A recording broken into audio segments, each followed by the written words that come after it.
On this episode of the podcast, I'm going to talk about poop, the Cozza virus, and the films, which I actually forgot it was film week. But we're gonna talk about what I've been watching.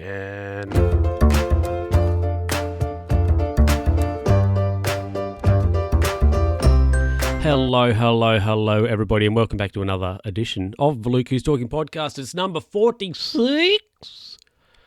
Wow, almost at 50. Can you believe it? Yeah, sure can. Whatever. Now, let's get into the first story for you. I've got to try and, keep it slightly condensed because the middle story is large and I always rant when we get to the films. So we'll try and keep this one reasonably short. Now, a couple of weeks ago, the old dog we have here is actually my sister's dog, but he lives here now and he's like 60. Anyway, he loves to bark at just nothing. Anyway, and also something else he loves to do is do stool whilst in the porch, whilst on his mat. I'm like, well, that's not fun, is it, old boy? Anywho, so the other day I was just at the family computer, I suppose you could say, which is just near the door that goes into the porch area. So I was just there.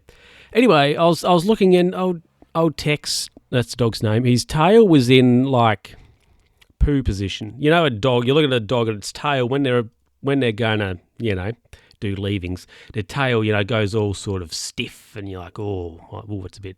Oof. Anyway, so his tail was in poo position. So I thought to myself, okay, right, looks a bit. Anywho, so I was just there at the computer and I looked again and thought, his tail's still in poo. Oh, there is a turtle coming out. So I opened the door, got into the porch, and in the porch we have a box there, plastic storage box, that we put all, junk mail goes in, magazines and that sort of stuff we put in there. So I grabbed out a magazine, I think it was, might have been Chemist Warehouse anyway, and then I slid it under the dog's bum. So he pooped onto the magazine and not on his rug, which was good. Now, I should explain, dog, he's old, so getting up and that sort of stuff isn't quite that easy for him. So he will do is he'll bark, and because he wants you to help him, get him up so he can go outside, for example. But there wasn't enough time to get up, get him outside so he'd have a stool-a-rooney on the grass. So I slid the magazine under his bum, and he just went for it. Yeah, did his leavings on the magazine, which I was able to grab either end of it and sort of pinch it together, took it straight down to the wheelie bin, tossed it straight away. And it worked well for everybody because Tex didn't have to get up. He could stay cozy on the mat. There wasn't poop on the mat, and it, just worked out for everybody. It all worked out in the end. But, poor old Tex. Sometimes he sort of lays down and he, depending if it's a little bit colder, he sort of is a little bit, struggles sometimes to get up. But, yeah, and it all worked out in the end. So he didn't poo on the mat. I managed to slip a magazine under his bum and, it all worked out, as I said. Let's get into the next story because it's going to be spicy.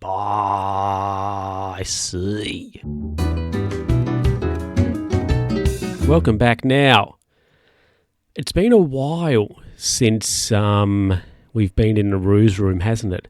So let's just slip in there right now. Right, the ruse room.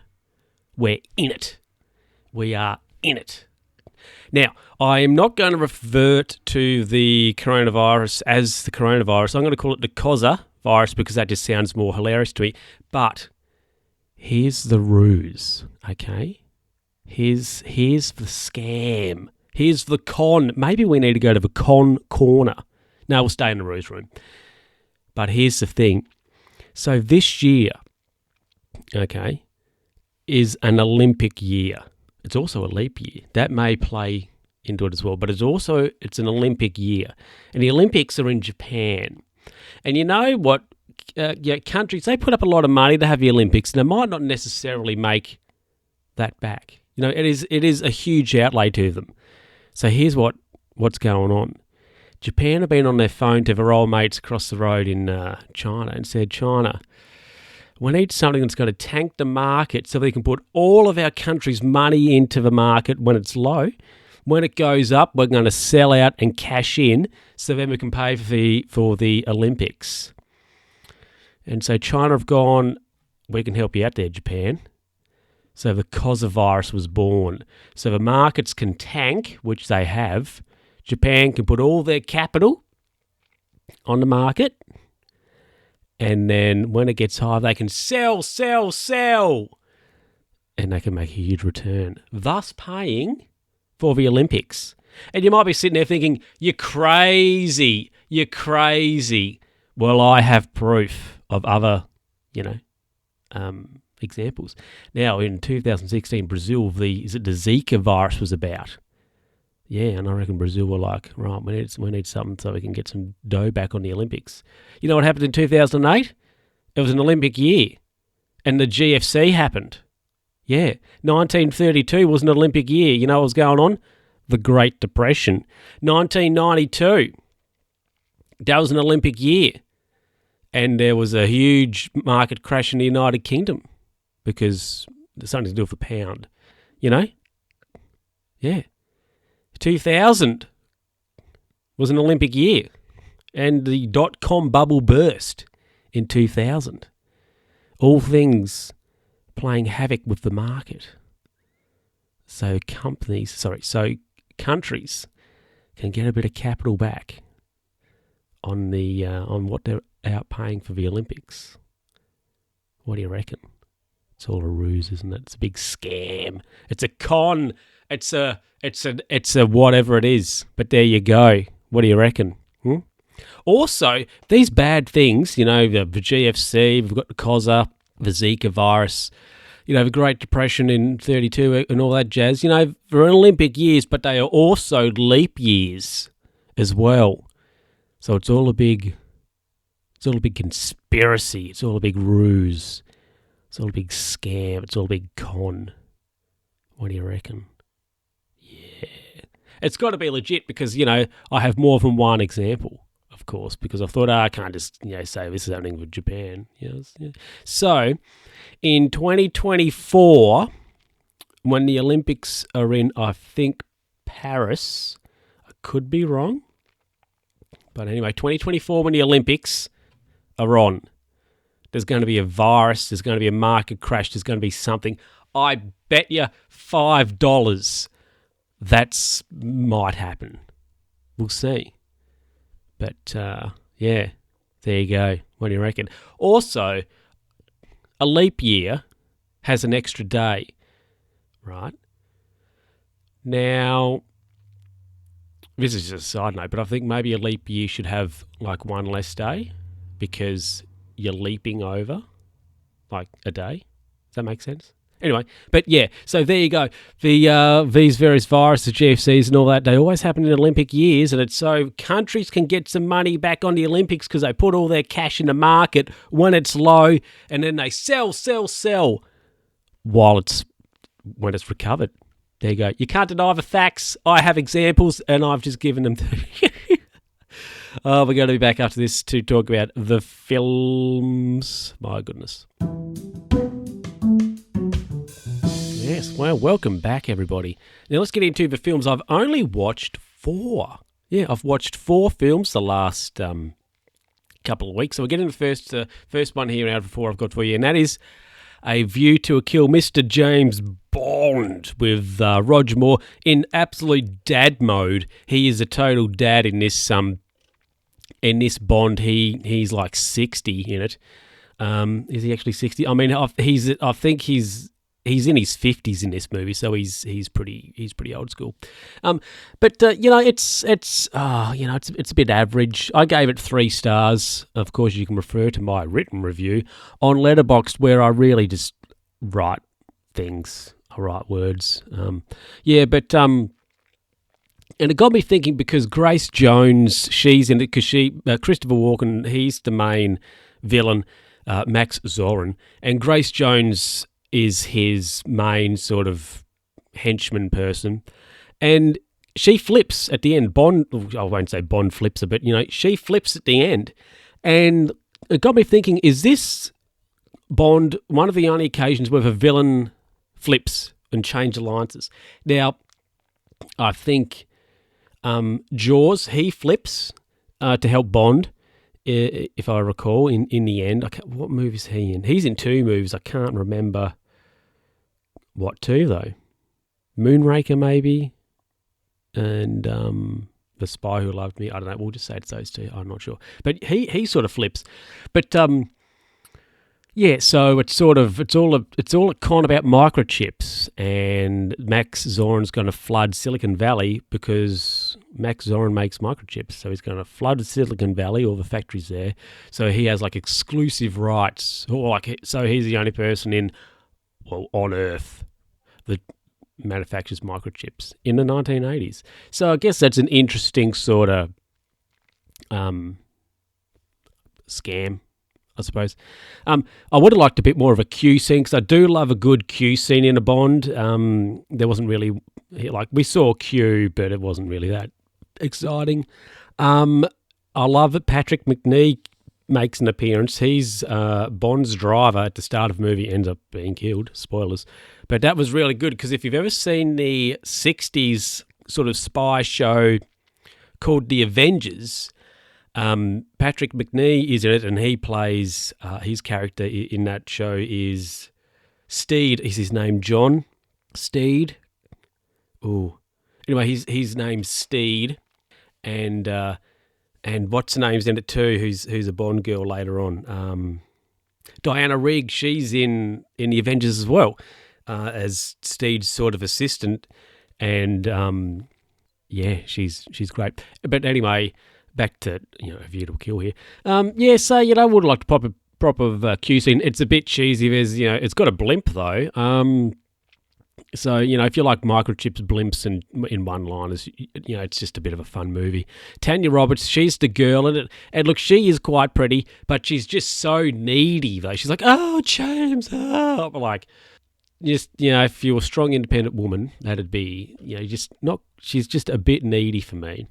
Anyway, for next movie, A View to a Kill, I gave it 3 stars. The next one, Wild Hogs. Now, it has a good cast. Okay, Martin Lawrence and that other guy. What's his name? There's a guy in it. I can't remember what his name is, but it's got John Travolta and himself, Tim Allen. Which I would actually believe Tim Allen would ride a motorbike, because I think he's a bit of a car guy. But so basically, it's the 4 oldies. They decide to go on a bit of a road trip on their motorbikes, and things happen. So, it's a film I've got here. It's a film that exists. So I gave it 2.5. It's sort of, it's okay, but then it's a bit sort of, I don't know, it's sort of like a, road trip buddy movie sort of thing. I guess it's, it's okay. And I don't know, Dr. Cox from Scrubs is in it like twice. It's like, why? Why are you in it? He's like a gay biker cop, and it's like, what are you doing? Why is he even in the movie? And Ray Liotta, if I've said that right, who's a Goodfellas, he's in it, and he's like the main sort of biker thug. Because what happens is they're riding their bikes, they stop at a bar, and the biker guys are like, oh, you bloody guys, you're not real bikers, and they burn down, anyway, whatever, things escalate. And John Travolta ends up burning down their bar, and then these biker goons are like, oh, we got to get these wild hogs. And, things happen. They go to a town, and there's a showdown of sorts, and it's like, okay.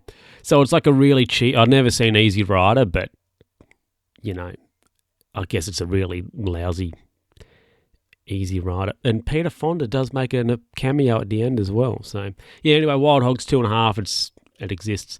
Abduction. Oh, this movie.